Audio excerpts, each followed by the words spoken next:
একটা সময় ছিল যখন মুক্ত পাখির মতো উড়ে বেড়াইতাম, বন্ধু বান্ধবদের নিয়ে আড্ডা দিতাম, গল্প গুজব করে দিন পার করতাম। সেই সময়টা এখন স্মৃতি হয়ে গেছে। মন চায় এখনো সেই শৈশব কালে ফিরে যেতে, যে সময়টাতে চিন্তা ভাবনা কি জিনিস, অভাব অনটন কি জিনিস, দুঃখ দুর্দশা হতাশা কি জিনিস বোঝার কোনো সময়ই ছিল না। দু চোখ ভরা ছিল স্বপ্ন, আনন্দ আর উল্লাস। দু চোখ যেদিকে চাইতো সেদিকেই যাইতাম, ছিল না কোনো বাধা। এত কিছুর মধ্যে নিজের জীবনটাকে উপভোগ করতে কতই না ভালো লাগতো। দেখতে দেখতে কখন যেন বড় হয়ে গেলাম, মা বাবার চোখে পড়লাম, ছেলে বড় হয়েছে, এখন বিয়ে শাদী দেওয়া দরকার। প্রথম যেদিন বাবা মায়ের মুখে শুনি বিয়ের কথা, মুখে মুখে লজ্জা পাইতাম, কিন্তু মনে মনে ভাবতাম যে হ্যাঁ, বিয়ে করব, একটা সুন্দর বউ হবে আমার মনের মতো, যাকে আমি খুব আদর করব, সম্মান করব, ভালোবাসবো, তাকে নিয়ে বিভিন্ন জায়গায় ঘুরে বেড়াবো, বিয়েটা করব এইভাবে সেইভাবে, নানান স্বপ্ন কল্পনায় এসে বাসা বাঁধতো। সেই স্বপ্নগুলা দেখতে অনেকটাই ভালো লাগতো।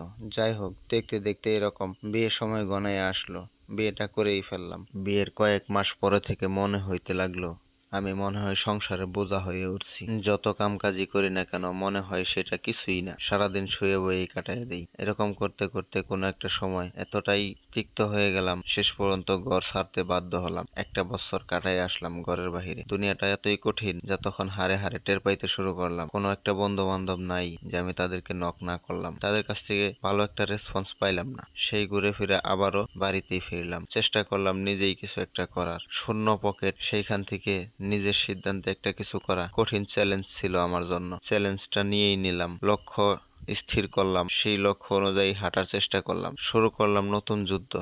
যে যুদ্ধে আমার প্রতিদ্বন্দ্বী ছিল সময়, কঠিন বাস্তবতা। ব্যবসা করার মতো কোনো পুঁজি ছিল না আমার কাছে। সেই জন্য চিন্তা করলাম যে একটা চাকরি বাকরি খোঁজার। গ্রামের মধ্যে থাইকা ছোট একটা প্রতিষ্ঠানে চাকরি নিলাম, অতি অল্প বেতন, যে বেতনটা তখন টিকে থাকাও কষ্ট। সেখান থেকে কিছু সেভিংস করার চেষ্টা করলাম। প্রত্যেক মাসে একটা লোন করে আমি নতুন করে আবার ওই মূলধন থেকে ব্যবসা শুরু করলাম। মা বাবার সহযোগিতা চাইলাম, তাদের জায়গা থেকে তারা যতটুকু পারছে সহযোগিতা করছে। মা বাবার সহযোগিতা এবং দোয়ার বরকতে আমি আজকে এই পর্যন্ত। তবে এখন আমার সংসারে একটা বদনজরের ছায়া পড়ছে। মানুষের বদনজর থেকে আমাকে আল্লাহ হেফাজত করুক, সবসময় এই দোয়াই চাই সবার কাছে। আর একটা কথা হচ্ছে যে যারা পরিশ্রম করতে পারে, যারা হাত পাকে সবসময় কাজে লাগাতে পারে, সময়কে কাজে লাগাতে পারে, তারা কখনোই হারবে না, এইটুকু আমি বিশ্বাস করি ইনশাআল্লাহ। সবার কাছে এটুকুই আমার আবেদন, যতই বাধা আসুক না কেন হাল ছাড়া যাবে না। উপরওয়ালার প্রতি বিশ্বাস রাখতে হবে, তিনি আমাদের সবসময় ভালো রাখবেন ইনশাআল্লাহ।